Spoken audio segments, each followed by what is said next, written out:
Hey everybody, how's it going?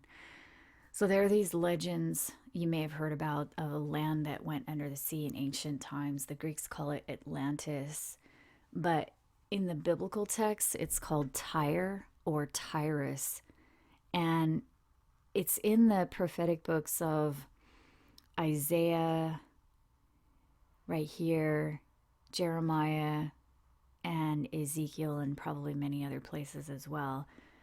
And the biblical scholars believe the fall of Tyre occurred in the ancient past when the ancient king of Babylon conquered it. And there are these ruins under the sea off the coast of Tyre, Lebanon, that were written about centuries ago. So on the surface, it might seem like the texts describe a historical event that sank part of the current city of Tyre, Lebanon, under the sea. But in Jeremiah 25, it says Tyrus will no longer be inhabited after it falls, and people will seek it but not find it, down here in verse 20 and 21. And Ezekiel 26 says the same thing. It says, after it sinks into the sea, it will never be rebuilt, verse 14 right here. So that can't be about the city of Lebanon in ancient times, because that was rebuilt and it still exists today. And they already found the remains of old Tyre. So there are three options. Either the prophecy in Jeremiah and Ezekiel is false, or it hasn't happened yet, or Tyrus refers to another place. Personally, I think it's a combination of the second and third option, because we already know some of the other things Jeremiah mentioned did happen, including the invading army from Babylon. So it's not false. And in the writings of Matthew chapter 11, Jesus said Tyre will exist in the day of judgment, verse 24. And we know the day of judgment is a future event, because Jesus, well, for one thing, Jesus was talking about it in the future tense, but also because of the timeline Daniel gave us in correlation with Revelation, etc. And also because of 2 Peter, it indicates the day of judgment is a 1,000-year period, which may refer to the 1,000-year period that we're told occurs after the nuclear fire that it says will engulf the earth. So 2 Peter says the earth reserved for fire until, so this word right here, it's translated as against, but it actually means until. So the earth reserved for fire until the day of judgment, which would possibly be the 1,000 years that start right after that asteroid and the burning. So the texts say for sure that the day of wrath is the asteroid impact right here, and that starts the 1,000-year period. But we're not going to go into that. So the day of wrath and the day of judgment refer to roughly the same time period. They may not be exactly the same thing, but it's rough. It begins, both begin at the same exact time. Okay, so or it's roughly the same time. And the point here is that Jesus said Tyre will still exist at that time, in the end time, which the texts tell us is the end of the 6,000-year period that started in Mesopotamia. That's the end time. We're in it right now. It's like a 1,000-year period that we don't know exactly what the appointed time is of that asteroid impact that the Bible talks about, but we know that we're in the 1,000-year window right now.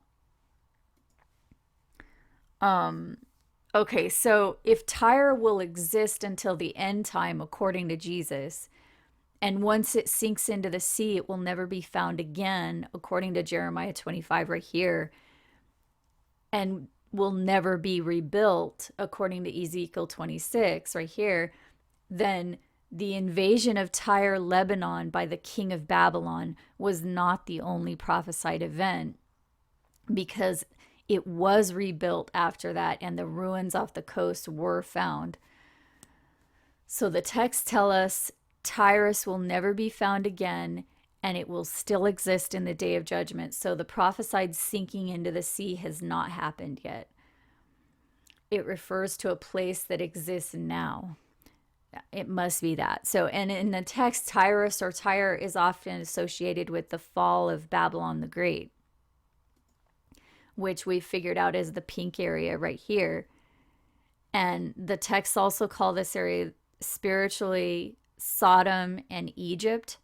So it's possible there's also a location that's symbolically called Tyrus, since this whole area is symbolically called Egypt and Sodom. So maybe there's another area that's symbolically called Tyrus. I don't know that for sure, but it makes sense.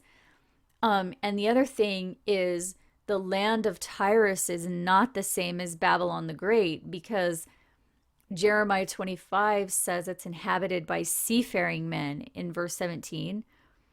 So in other words, it's part of an island community. And Jesus said the day of judgment will be more tolerable for Tyre than for Chorazin. I'm not sure how to pronounce that, but it's right here in the Middle East. Right here where the red dot is. This is Chorazin, and Tyre is Sour right here in Lebanon. So Jesus said in the day of judgment, Tyre will be more tolerable than Chorazin. And they're not that far away from each other. So Ezekiel and Jeremiah said Tyre will be desolate. No one will dwell there. It will be covered by the waves, will never be rebuilt, and not even be found by those seeking it. So how could that be more tolerable than this place right here in Israel? It's just a stone's throw away almost. It's not very far away. Maybe not a stone's throw, but you know what I mean?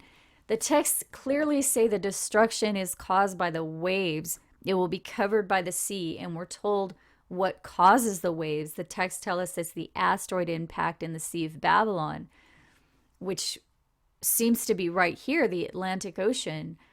And because these ancient names, Babylon, Egypt, and Sodom, are used symbolically to describe this future area, then it makes sense that Tyrus also represents a future area, an island community. So over and over, the texts tell us the day of wrath affects the whole earth, not just the Middle East. And Jesus also confirms that he also confirms that the word Israel refers not just to the Middle East, but to the whole world. And that's in Matthew 10. Jesus tells the disciples to go to the lost sheep of the house of Israel to spread the word in verse 6. But later in that same chapter, in verse 23, he says, they will not go over the cities of Israel until the Son of Man comes. So basically, it will take them more than 2,000 years to cover Israel. But why would it take them more than 2,000 years to spread the gospel in this tiny region right here? It wouldn't. That's not what Jesus meant. When he said Israel, he was referring to the whole world.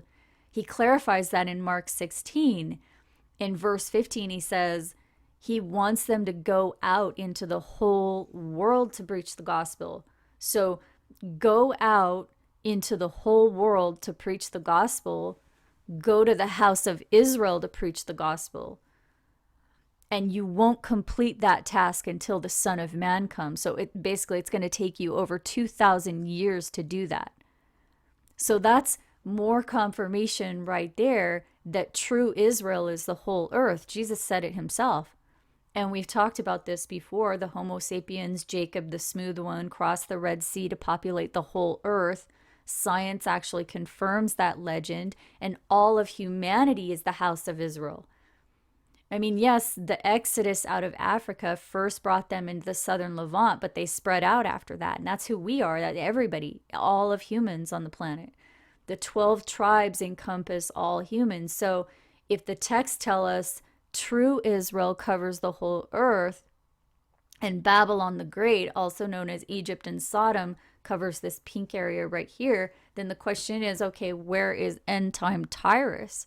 There's got to be an end time Tyrus, you know what I mean?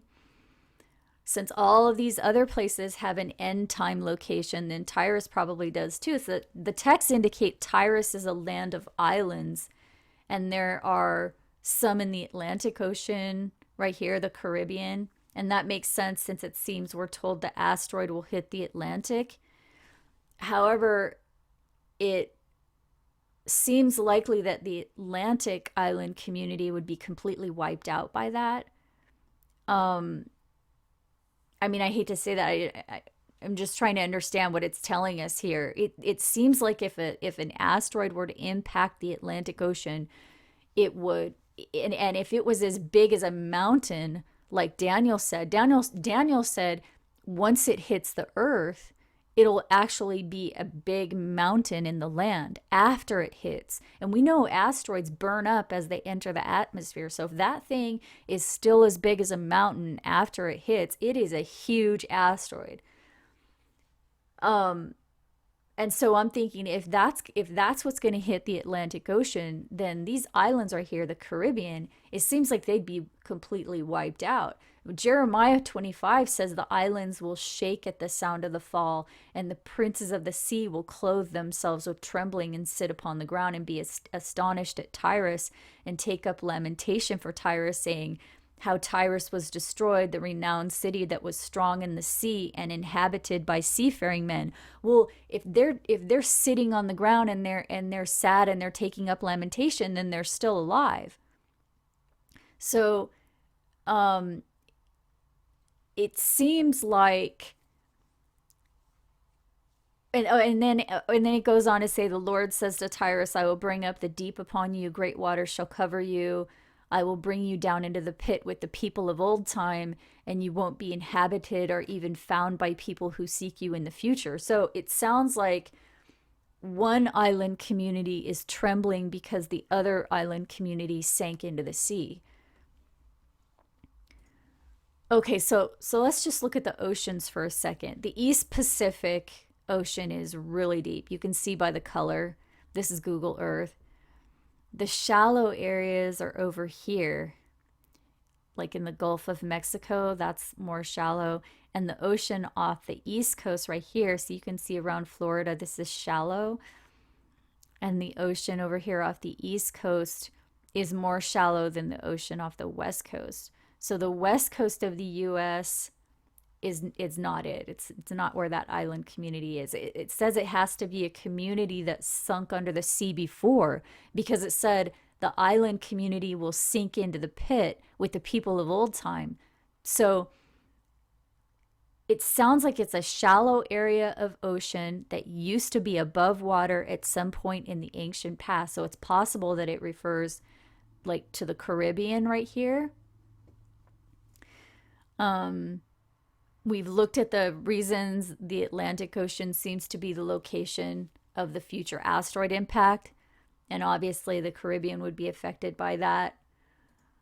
And the Indian Ocean right here, it also has a few shallow areas of islands, but the largest shallow oceanic island region is from Malaysia and Indonesia in the Indian Ocean right here, all the way down to New Zealand. You can see this is all shallow water. And also all the way up through the China Sea, through here, and Japan, and then even up past Russia and into Alaska. You can see the ridge right here under the water. It goes all the way up to the Aleutian chain right here in Alaska and Russia, and it goes right past Japan. So you can see how shallow the Western Pacific is compared to the East Pacific over here.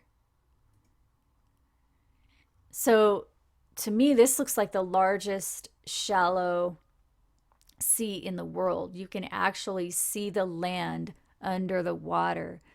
It's all over here from the Indian Ocean to the Pacific. So this is probably more likely the location of the ancient land that went under the sea. Maybe they haven't found it yet because they were looking in the wrong place. Okay, I have to start part 1 right here. The link to part 2 is below.